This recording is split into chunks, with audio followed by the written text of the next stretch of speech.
Hello everyone, welcome to our channel Education Hotspot. So this is the next video in the series of most important topic of your MSO 001 examination. As you all know, यहाँ पे हम बहुत short में एक fast track वे में चीज़ों को revise कर रहे हैं. पहले बोल रही हूँ बिकॉज वीडियो के बाद फिर स्टूडेंट के कमेंट आते हैं कि आपने बहुत चीज़ मिस कर दी, आपने ये नहीं बताया, आपने वो नहीं बताया. तो डिटेल वीडियो ऑलरेडी यूट्यूब की फ्री प्लेलिस्ट पे एंड ऐप में पेड क्लासेस में अवेलेबल हैं. सो दोस्त जिनको डिटेल में नोट्स के साथ 100% चीज़ें कवरेज करनी है वो वहाँ पे पहले चीज़ों को देख सकते हैं, और जिन्होंने वो पार्ट कंप्लीट कर लिया है वो स्टूडेंट आके यहाँ पे इसको रिवाइज चीज़ों को टॉपिक को कर सकते हैं. यहाँ पे टॉपिक जो हम देख रहे हैं that is critics to the Marx theory of class struggle. देखिए कई बार कोई थ्योरी या कंसेप्ट सीधा सीधा पूछता है, लेकिन कई बार आपसे उसको क्रिटिकली एनालाइज करने को बोल देता है. क्रिटिकली एनालाइज का सीधा मतलब ये होता है कि उस थ्योरी का या उस कंसेप्ट में जो भी नेगेटिव पॉइंट थे, जिस भी वजह से लोगों ने उस पर क्वेश्चन रेज करे, आपको वो एक्सप्लेन करना है. अब कार्ल मार्क्स के सारे कंसेप्ट, चाहे एलिनेशन हो, चाहे सरप्लस वैल्यू हो, चाहे क्लास स्ट्रगल हो, वो मैं आपको बता चुकी हूँ. तो जब भी ये थ्योरी आपसे पूछी जाएगी तो पहले आप कार्ल मार्क्स का थोड़ा सा जिक्र करके, बहुत लिटिल बिट लाइक 2-3 लाइनों में उनका जिक्र करके कि ये क्लासिकल सोशोलॉजिस्ट रहे हैं, इनका बहुत रिलेवेंस रहा है. प्लस इनकी अगर हम बात करें तो ये जो है कार्ल मार्क्स जो है वो कॉन्फ्लिक्ट पर्सपेक्टिव से रिलेट रखते हैं, और इन्होंने क्लास कॉन्फ्लिक्ट और क्लास स्ट्रगल को लेके क्या बात की है. क्लास जो है वो इनकम के बेसिस पे होती है, और उन्होंने मेजरली 2 पार्ट में उसको डिवाइड करा था, दैट इज प्रोलेटेरिएट एंड बुर्जुआज. बुर्जुआज जो थे वो थे आपके कैपिटलिस्ट पीपल, एंड प्रोलेटेरिएट जो थे वो वर्किंग क्लास लोग थे. और ये कहते थे कि जो बुर्जुआज हैं they are exploiting the proletariat. वो जो है वो वर्किंग क्लास को एक्सप्लॉइट कर रहे हैं. कैसे? उनको फुल पेमेंट ना करके, उनसे एक्स्ट्रा काम करवा के, उनको उनके काम के बदले में प्रॉपर वेजेस ना देके. एंड ही वांट कि जो वर्किंग क्लास लोग हैं वो एक साथ आए, उनमें क्लास कॉन्शियसनेस आए, and they together raise your voice against the bourgeois capitalist people. ये बात कर रहे थे, ये हम ऑलरेडी देख चुके हैं. तो अब बात आती है इसको क्रिटिसाइज क्यों किया गया. अगर आपसे ये पूछ लेगा तो वो सब कंसेप्ट एक्सप्लेन करने के बाद आपको सीधा सीधा इसके क्रिटिसिज्म के पॉइंट बताने हैं. मैंने यहाँ पे बहुत मेन बात लिखी है, लेकिन जब आप एग्जाम में इनको प्रेजेंट करेंगे तो आप इन पॉइंट को डिटेल में एक्सप्लेन करेंगे. बिकॉज 20 मार्कर क्वेश्चन आएगा, क्लास स्ट्रगल एक्सप्लेन कर दिया 1 से 1.5 पेज में मान लीजिए, उसके बाद भी आपकी वर्ड लिमिट रह जाती है, उसके बाद भी आपकी पेज लिमिट रह जाती है, तो आपको इनको एक्सप्लेन करना पड़ेगा पॉइंट को. तो पहला पॉइंट है economic determinism.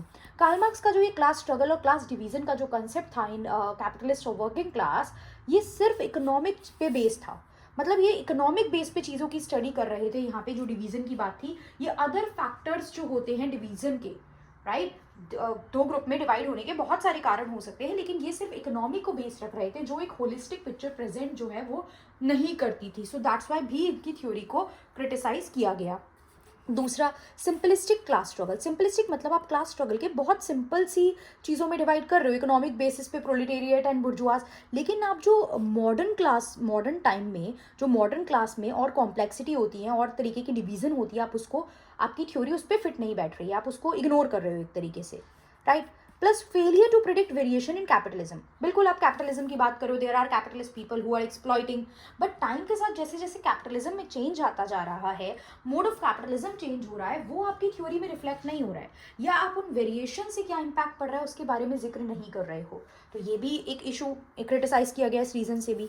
Plus limited role of non class factor. अभी मैंने बताया सिर्फ आप क्लास यानी इनकम बेसिस की डिवीजन की बात कर रहे थे. इसके अलावा जो अदर नॉन क्लास फैक्टर होते हैं that are also important for the social stratification, that are also important for the division in the society, आप उसका जिक्र तो कर ही नहीं रहे हो. तो यहाँ पे आप क्या कर रहे हो, जो इसके क्लास के अलावा जो अदर फैक्टर हैं जैसे कि रेस, जेंडर, एथनिसिटी, इन सबको आप कंसीडर नहीं कर रहे हो. फिर रिवोल्यूशनरी प्रेडिक्शन. मैंने बताया कार्ल मार्क्स जो थे वो ये कहते थे कि वर्किंग क्लास लोगों को they need to come together, और उनको रिवोल्यूशन करनी चाहिए अगेंस्ट कैपिटलिस्ट, उनको क्रांति लानी चाहिए if they want to change their condition. लेकिन आज की जो मॉडर्न कैपिटलिस्ट सोसाइटी है वहाँ पे हम देखते हैं कि ये जो रिवोल्यूशन है ये नहीं हो रही है, वहाँ पे रिफॉर्म लाने की बात हो रही है. जो इश्यूज़ हैं, जो कॉन्फ्लिक्ट है, वो रिवोल्यूशंस के थ्रू नहीं बल्कि रिफॉर्म्स के थ्रू सुलझाए जा रहे हैं. तो रिवोल्यूशनरी प्रेडिक्शन भी कहीं ना कहीं गलत होती हुई हमें देखने को मिली. उसके बाद अगला पॉइंट जिस वजह से इनको क्रिटिसाइज किया गया, क्रिटिक्स फ्रॉम पोस्ट मॉडर्निज्म. जो पोस्ट मॉडर्न एरा के लोग हैं आज की टाइम में, जो मॉडर्न सोसाइटी है, जो पोस्ट मॉडर्न सोसाइटी है, they are highly diversified and complex. तो उस डाइवर्सिफाइड एंड कॉम्प्लेक्स सोसाइटी में ये सिर्फ एक बेसिस, इकोनॉमी के बेसिस पे किया गया डिवीजन फिट नहीं बैठेगा. तो it fail to account diversify and localise experience of power and operation. Clear. अब ये 6 पॉइंट बताए हैं, प्लीज़ मैं पहले भी बोल चुकी हूँ, बाद में भी बोलूँगी, आप ये नहीं बोलोगे कि मैम क्वेश्चन आएगा तो क्या हम बस इतना सा एक्सप्लेन करके आएंगे। मैंने पहले बता दिया है, थोड़ा सा कार्ल मार्क्स का जिक्र करूँ, मैं बता चुकी हूँ, वो ऑलरेडी एक्सप्लेन कर चुकी हूँ, डिटेल में पुरानी वीडियोज़ में भी है और रिवीजन में भी मैंने कराया है। फिर उनकी क्लास स्ट्रगल की थ्योरी को बताओगे, फिर क्रिटिसिज्म की मैंने आपको हेडिंग्स प्रोवाइड करी है और इनकी एक्सप्लेनेशन आप खुद से, जो मैंने आपको बोल के समझाया है, you need to keep that in mind और उसको आप एग्जाम में एक्सप्लेन करोगे। क्लियर? तो अब इस तरीके का कमेंट मुझे नहीं चाहिए कि आपने डिटेल में नहीं बताया है, आपने क्योंकि कहानी सुनाने में नहीं आई हूँ, मैं मेन बात करने आई हूँ यहाँ पे टॉपिक की, बस क्योंकि रिवीजन हम कर रहे हैं एक तरीके से।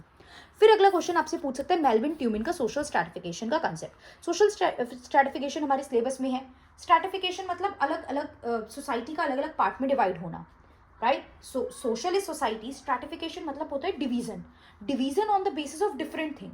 सोसाइटी बहुत सारे कारणों से डिवाइड हो सकती है, income, upper class, lower class, caste, right? Brahmin, Kshatriya, वैश्य, शूद्रास में डिवाइडेड थी। तो इस तरीके से बहुत सारे जेंडर, मेल और फीमेल और थर्ड जेंडर और ये सब, तो बहुत सारे फैक्टर्स के बेसिस पे सोसाइटी को हम डिवाइड कर सकते हैं। और sometime this division lead to equality and sometime it lead to inequality. इसके कुछ फंक्शंस मतलब पॉजिटिव पॉइंट भी होते हैं, कुछ नेगेटिव पॉइंट भी होते हैं। तो सोशल स्ट्रैटिफिकेशन के कंसेप्ट में एक जो फेमस थिंकर रहे हैं वो डेविस एंड मूरे रहे हैं, उन्होंने भी काम करा है जब उन्होंने सोसाइटी के स्ट्रैटिफिकेशन की वजह से होने वाले फायदों का जिक्र किया है। वहीं मेल्विन ट्यूमन जो है उन्होंने इसी चीज़ को क्रिटिसाइज करा है कि जो सोसाइटी अलग अलग पार्ट में आप डिवीजन की बात कर रहे हो, उसकी वजह से सोसाइटी में कॉम्प्लेक्सिटी आ रही है, इशूज आ रहे हैं, इनइक्वालिटीज आ रही हैं। क्लियर? तो मेल्विन ट्यूमन पूछेगा आपसे सोशल स्ट्रैटिफिकेशन, मेल्विन ट्यूमन का पूछेगा, डेविस एंड मूरे का भी बिल्कुल पूछ सकता है, बट मेल्विन ट्यूमन का हम यहाँ पे जिक्र कर लेते हैं पहले कि एक अमेरिकन सोशोलॉजिस्ट थे। थोड़ा सा बताओगे, Melvin Tumin was an American sociologist, ये ही was known for his critical analysis of stratification. इन्होंने स्ट्रैटिफिकेशन का क्रिटिकल एनालिसिस करा है, राइट? फिर बताओगे according to Melvin Tumin, inverted comma में ही आप मीनिंग लिख दोगे कि social stratification refers to division in society into different categories, अलग अलग कैटेगरी में सोसाइटी का डिवीजन होना on the basis of what, wealth, power, prestige, status etcetera, and it leads to, ये जो डिवीजन है इट लीड्स टू इनइक्वालिटी, ये बात का आप जिक्र करोगे। फिर आप बताओगे कि जो डेविस एंड मूरे हैं ये आर्ग्यू करते थे कि सोशल स्ट्रैटिफिकेशन ज़रूरी है और फंक्शनल है सोसाइटी के लिए, इससे सोसाइटी जो है वो आगे मूव करती रहती है। क्यों? क्योंकि आप कुछ लोगों को उनके मेरिट के बेसिस पे आगे अगर लेके जा रहे हो तो उससे लोगों को मोटिवेशन मिलती है। आप कुछ लोगों को रिवॉर्ड दोगे, उनको ज़्यादा बेनिफिट दोगे, they will feel motivated, right? तो ये कुछ कारण थे जो ये कह रहे थे कि बिल्कुल ये बेनिफिट है। लेकिन हम ट्यूमिन की बात कर रहे हैं, तो यहाँ पे ट्यूमिन ने क्रिटिसाइज करा इस व्यू को और इसके नेगेटिव कॉन्सिक्वेंसेस की बात की। इन्होंने किस किस बेसिस पे क्रिटिसाइज किया? पहला, एम्बिग्यूटी ऑफ इंपॉर्टेंस। ये कह रहे थे कि आप कुछ रोल को इंपॉर्टेंस दे रहे हो, प्रायोरिटी देने की बात कर रहे हो, लेकिन वो किस बेसिस पे होगी, वो जो इंपॉर्टेंस है उसका बेसिस क्लियर नहीं है, ये चीज़ इनकी इशू थी। फिर आप इक्वल अपॉर्चुनिटी नहीं डिवाइड कर रहे हो सबके बीच में, वो इनइक्वालिटी क्रिएट करेगी, वो एक बड़ा डिवीजन बनाएगी सोसाइटी में। प्लस आपका जो सोशल कॉपरेशन है, आप लोगों के बीच में इतना कॉम्पिटिशन, कॉन्फ्लिक्ट लाने की बात कर रहे हो कि उससे जो सोशल कॉपरेशन है वो कहीं ना कहीं डिस्करेज हो रहा है। People will not come together कि वो सोशली कॉपरेट करें। आज की डेट में देखो ना, किसी बच्चे को पता भी चल जाता है इस चैनल पे अच्छा कंटेंट हमें मिल रहा है, हम पढ़ पा रहे हैं, they don't share with their friends. मतलब कुछ लोग कर भी देते हैं, but usually people don't share, मतलब जबकि फ्री प्लेटफॉर्म पे अवेलेबल है, चीज़ें हैं, उनका कुछ नहीं जाना है, लेकिन सॉरी, स्टिल वी फील कि कंपटीशन इतना ज़्यादा है कि अगर हम शेयर कर देंगे तो कहीं हमें ही नुकसान ना हो। फिर परपेशन ऑफ प्रिविलेजेस, मतलब जो अपर क्लास के लोग हैं उनको बेनिफिट मिलेगा, they will get the benefit, और फिर उसके बाद वो जो बेनिफिट है वो मेरिट के बेसिस पे नहीं, वो जनरेशन टू जनरेशन जो है वो फैमिली बेसिस पे ट्रांसफर हो रहा है, बर्थ बेसिस पे ट्रांसफर हो रहा है, तो वो एक इशू है। लेजिटिमेशन ऑफ इनइक्वालिटी, इस तरीके से जो समाज में इनइक्वालिटी आप उसको लीगलाइज कर रहे हो, आप उसको लेजिटिमाइज कर रहे हो। तो ये भी इन्होंने बोला कि अगर आप फंक्शनल बोल रहे हो, अगर आप कह रहे हो उसके सब पॉजिटिव पॉइंट है, तो आप उस चीज़ को लेजिटिमाइज कर रहे हो, which is not good, right? फिर इनएफिशिएंसी ऑफ मोटिवेशन, इससे मोटिवेशन एक तरीके से कहीं ना कहीं डिस्करेज हो रही है, क्योंकि एक बार एक पर्सन ने जो पोस्ट होल्ड कर ली, फिर वो जनरेशन टू जनरेशन ट्रांसफर हो रही है, उसमें आगे मेरिटोक्रेसी वर्क नहीं कर रही है। तो ये कुछ बेसिस पे इन्होंने क्रिटिसाइज किया। मैंने सिर्फ यहाँ हेडिंग प्रेजेंट की है, आप एग्जाम में जब लिखोगे तो आप इनको एक्सप्लेन करोगे, जो मैं बोल रही हूँ ट्राई टू एक्सप्लेन 2 और 3 लाइन्स। अगर मेल्विन ट्यूमिन आता है तो 20 नंबर में ट्यूमिन ही एक्सप्लेन करना है, तो थोड़ा एक्सप्लेन करो 4-5 line. And Tumin and Davis and Moore अगर एक ही क्वेश्चन में पूछा जाता है तो बस एक एक लाइन में एक्सप्लेन करके आप आगे बढ़ जाओ, क्योंकि फिर वर्ड लिमिटेड है ना, ट्यूमिन भी करना है, मूरे भी एक्सप्लेन करना है। तो फिर डिसफंक्शन क्या होता है? सोसाइटी आगे बढ़ रही है, डिसफंक्शन होता है कि किसी चीज़ की वजह से सोसाइटी में जो चैलेंजेस और जो इश्यूज आ रहे हैं। तो स्ट्रैटिफिकेशन की वजह से मूरे ने कहा था कि स्ट्रैटिफिकेशन कॉजेज डिसफंक्शन, स्ट्रैटिफिकेशन की वजह से सोसाइटी फंक्शनल नहीं रह पाती और सोसाइटी में कुछ चैलेंजेस एंड इशूज फेस करने पड़ते हैं। बहुत सिंपल है, क्या क्या है? It limit the coverage of full range of talent. आप जब लोअर कास्ट को या अंडर प्रिविलेज कास्ट को कंसीडर ही नहीं कर रहे हो तो सारे टैलेंट तो आपने लिया ही नहीं सोसाइटी का। प्लस सोशल मोबिलिटी, मूवमेंट ही नहीं होगी। पोजीशनिंग फिक्स कर दी अगर आपने तो उसके बेसिस पे समाज में मूवमेंट लोअर कास्ट, मिडिल या अपर में या ऊपर की तरफ टिल्ट करता मूवमेंट हमें देखने को दिखाई नहीं देगी, जिस वजह से इनइक्वालिटी होगी। प्लस सोशल कॉन्फ्लिक्ट रहेगा लोगों के बीच में और अलग अलग क्लासेस में हमें टेंशन देखने को मिलेगी। इससे ह्यूमन पोटेंशियल वेस्ट होगी। ह्यूमन पोटेंशियल कैसे? जब आप सारे ह्यूमंस को कंसीडर ही नहीं कर रहे हो, एक ग्रुप ऑफ पीपल, एक सेक्शन ऑफ पीपल जो अंडर प्रिविलेज है उनको आप छोड़ के चल रहे हो, उन तक अपॉर्चुनिटीज पहुंच ही नहीं रही हैं, तो कंप्लीट ह्यूमन पोटेंशियल तो वेस्ट हो रही है हमारी। प्लस इससे एलिनिएशन प्रमोट होगी और डिस्क्रिमिनेशन प्रमोट होगा of the under privilege caste, क्योंकि उनको इंक्लूड नहीं करके चला जा रहा है। पॉलिटिकल पावर जो है वो एलीट के हैंड में होगी और जिसके थ्रू वो डोमिनेट कर सकते हैं, बिकॉज पॉलिटिकल पावर होना means you have the power in the decision making, you have power in the policy making, so you can influence the decision. आपके हाथ में पावर है पॉलिसी बनाने की, डिसीजन लेने की, तो आप अपने फेवर में उसको चेंज कर सकते हो। तो बिल्कुल पावर अगर एलीट के हाथ में होगी तो वो अपने फेवर में उसे यूज करेंगे। अनइक्वल पार्टिसिपेशन रहेगा जिससे मोटिवेशन भी डिक्लाइन होती है। प्लस इट चैलेंजेस, मतलब आप डिस्फंक्शन के बाद आप लास्ट में कंक्लूड कर सकते हो कि ये जो मेल्विन ट्यूमन का कहना था कि जो सोशल स्ट्रैटिफिकेशन है ये चैलेंज कर रहा है मेरिटोक्रेटिक आइडियल को और क्वेश्चन कर रहा है कि जो ये समाज में इनइक्वालिटी है क्या वो वाकई में फंक्शनल है। जैसे डेविसन मूरे कहते हैं, क्या वो समाज को वाकई में फंक्शनल बना के आगे बढ़ा रही है या फिर वो सिर्फ प्रिविलेज लोगों को प्रोटेक्ट करने का काम कर रही है। ये आप थोड़ा सा कंक्लूजन में लिख के इसको एक्सप्लेन कर सकते हो इनकेस ट्यूमन पूछा जाए तो, क्योंकि वो क्लियर कट डेविस मूरे के फंक्शनल एस्पेक्ट ऑफ स्ट्रैटिफिकेशन को क्रिटिसाइज कर रहे हैं। ट्यूमन का क्वेश्चन पूछा जाए, एक्सप्लेन ट्यूमन सोशल स्ट्रैटिफिकेशन, या how Tumin criticize social stratification, या how Tumin explain how Tumin was against the functionalist perspective of stratification. कुछ भी पूछे मतलब यही निकल के आ रहा है।